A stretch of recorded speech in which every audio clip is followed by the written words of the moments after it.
ঈদের একদিন আগে আমার দেশে যাওয়ার কথা ছিল, আর এই টিকিটটা কাটছি আমি আমার পরিবারের মানুষকে না জানায়া তাদেরকে সারপ্রাইজ দেওয়ার জন্য এই টিকিটটা কাটছিলাম।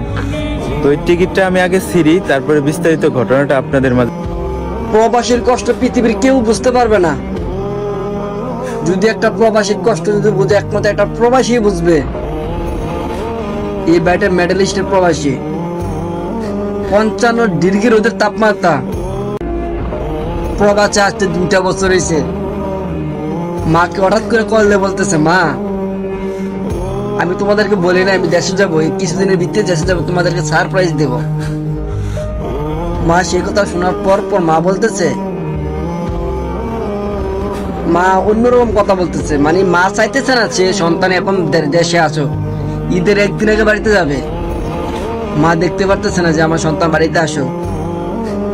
সন্তান বলতে মাকে বলছে, মা আমার তো এতটা শরীরটা ভালো না, 2টা বছর আছে, অতিরিক্ত রোদে কাজ করতে গেলে আমার নাক দিয়ে রক্ত বার হয়, অনেক রক্ত বার, মা কাজ করতে পারি না। আমি একবার একটু বাড়িতে যাওয়ার জন্য আমি ট্রাই করছি, বাড়িতে যাবো এত তারিখে, ঈদের একদিন আগে বাড়িতে যাবো। আমি টিকিট কেটে নিয়ে যাচ্ছি। মা বলে পরে বলে, মা বলে সেই কথাটা বলে, যদি আমার সন্তান যে বাড়িতে আসে আমি মরে যাবো, আমি বাঁচতাম না।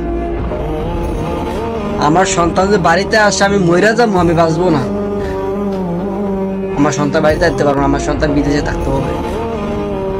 তখন যে একটা প্রবাসীর ফ্যামিলি থেকে এগুলা কথা বলে টিকিট অলরেডি কেটে ফেলছে, মা বাবাকে সারপ্রাইজ দিবে, ঈদের একদিন আগে বাড়িতে যাবে, এরকম কথা যেটা ফ্যামিলিতে বলে, এটা কার খারাপ না লাগে বলুন তো? সেই প্রবাসী তখন বলতেছে যে না আমি এখন গাড়িতে পুইরা মারা যাব। অন্ত প্রবাসী জায়গা কোথায় আছে? যে মা সন্তান বাইরে থাকলে দিনের পর দিন কল দিতে, কই রে তুই কই, ঘর আসিস না কেন?